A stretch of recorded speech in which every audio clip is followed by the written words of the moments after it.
வாரிசு அரசியல் பற்றிலாம் கிரிட்டிசைஸ் பண்ணியிருந்தார். ஆனால் இன்றைக்கி நேற்று வந்து அதே மேடையில் வந்து ராமதாசன் ஐயாவும் இருந்தாங்க, அன்புமணி அண்ணனும் இருந்தாங்க. ஸோ அதுக்கு என்ன விளக்கம் கொடுக்க போகிறான்னு தெரியல. என்னென்ன வாக்குறுதிகள் கொடுத்தாரு 10 வருஷம், அதுக்குண்டான பதில்கள் கிடையாது. இப்போ எல்லாமே பார்த்திங்கன்னா இந்த மத ரீதியான ஒரு இதுதான் அவர் சொல்கிறாரே தவிர உண்மையிலேயே இன்றைக்கி மக்களுக்கு தேவையான முக்கியமான விஷயங்களை என்ன சொன்னார், என்ன செஞ்சார், அதை பற்றி எனக்கு விவாதம் கிடையாது. படித்த இளைஞர்கள், கிராஜுவேட்ஸ், போஸ்ட் கிராஜுவேட்ஸ் மத்தியில் கிட்டத்தட்ட இன்றைக்கி அன்எம்ப்ளாய்மெண்ட் ரேஷியோங்கிறது கிட்டத்தட்ட 42%. 2014 வந்து 72 ரூபா 55 ரூபா இருந்தது பெட்ரோலோ டீசலோ. இன்றைக்கி 100 ரூபாய்க்கு ஆயிடுச்சு. டீசல் விலை வந்து 94 ரூபா இருந்தது, 2 ரூபா குறைச்சிருக்கிறாங்க. இங்கே சிலிண்டர் அது இவங்க ஆட்சிக்கு வரதுக்கு முன்னாடி 400 ரூபாய்க்கு மேலே இருந்தது. இன்றைக்கி இது 1100 ரூபாய்க்கு மேலே போய் நேற்று பேசும்போது கூட வாரிசு அரசியல் இதில் பேசியிருந்தார். வாரிசு அரசியல் பற்றிலாம் கிரிட்டிசைஸ் பண்ணியிருந்தார். ஆனால் இன்றைக்கி நேற்று வந்து அதே மேடையில் வந்து ராமதாசன் ஐயாவும் இருந்தாங்க, அன்புமணி அண்ணனும் இருந்தாங்க. ஸோ அதுக்கு என்ன விளக்கம் கொடுக்க போகிறான்னு தெரியல. ரெண்டாவது இன்னொன்று என்னென்னா, அவர் வந்து சமீபத்தில் கூட ராகுல் காந்தி ஒரு கொடுத்துருந்தார். அதான் என்னென்னா, கார்ப்பரேட்டுகளின் ஒரு முகமூடியாக வந்து நம்மளுடைய பிரதம மந்திரி மோடி இருக்கிறாரு. அதே நேரத்தில் வந்து பல்வேறு தரப்பட்ட தவறுகள், ஊழல், அதே நேரத்தில் வந்து இந்தியாவில் இருக்கிற முக்கியமான அமைப்புகள், ஒன்றிய அரசை சார்ந்த அமைப்புகள், நீங்கள் இன்கம் டேக்ஸு, இடி, எலெக்ஷன் கமிஷனு, இந்த மாதிரி அமைப்புகள்லாம் பொறுத்தவரைக்கும் இன்றைக்கி சுதந்திரமாக செயல்பட முடியாமல் இன்றைக்கி அந்த பாஜகவுடைய கட்டுப்பாட்டுகளை வச்சுக்கிட்டு இன்றைக்கி தேர்தல் நேரங்களையும் அது துஷ்பிரயோகம் பண்ண போகிறாங்க அப்படின்னு சொல்லியிருந்தார்.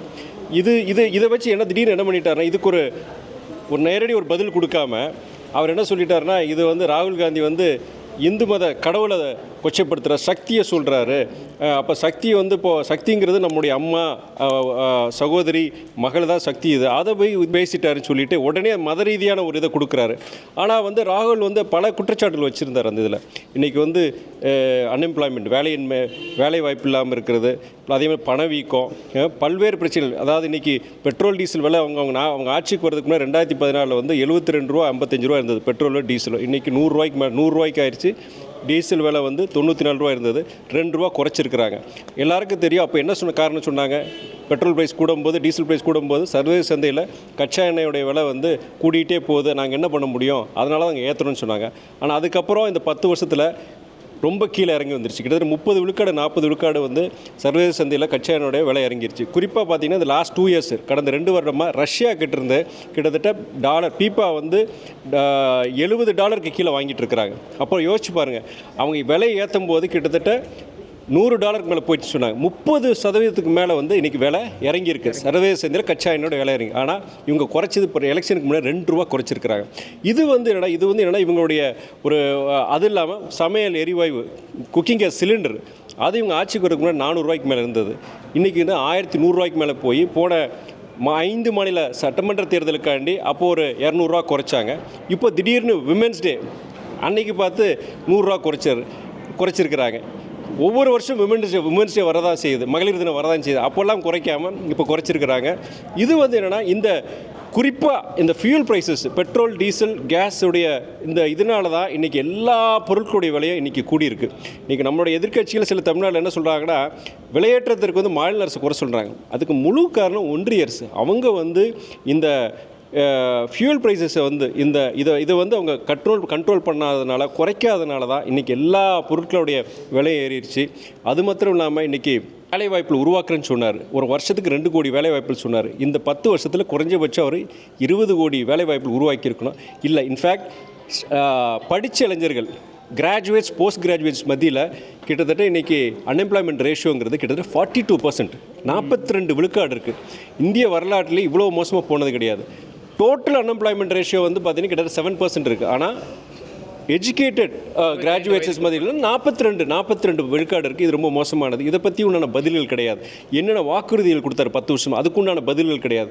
இப்போ எல்லாமே பார்த்திங்கன்னா இந்த மத ரீதியான ஒரு இதுதான் அவர் சொல்கிறாரே தவிர உண்மையிலேயே இன்றைக்கி மக்களுக்கு தேவையான முக்கியமான விஷயங்களை என்ன சொன்னார், என்ன செஞ்சார், அதை பற்றி எனக்கு விவாதம் கிடையாது.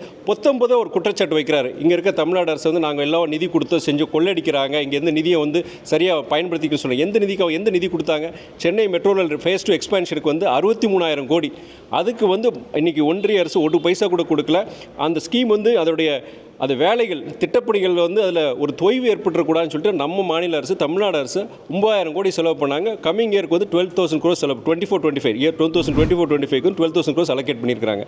இது மாதிரி அவங்களுடைய திட்டங்களுக்கு அவங்க பணம் கொடுக்காமல் செய்யாமல் வெள்ள பாதிப்பு 37,000 கோடி சொன்னாங்க. நம்ம தூத்துக்குடி மற்றும் தென் மாவட்டங்கள் ப்ளஸ் இங்கே சென்னை மிச்சாங் புயலில் வந்து ரெண்டுத்துக்கு சேர்த்து 37,000 கோடி எஸ்டிமேட் அவங்களும் வந்து பார்த்துட்டாங்க. ஒன்றிய அரசு அந்த குழுக்களும் வந்து பார்த்தாங்க, சொல்லி நாங்கள் எல்லாம் செய்கிறோன்னு சொல்லி. ஆனால் 3 மாதம் ஆச்சு, ஒரு பைசா கொடுக்கல.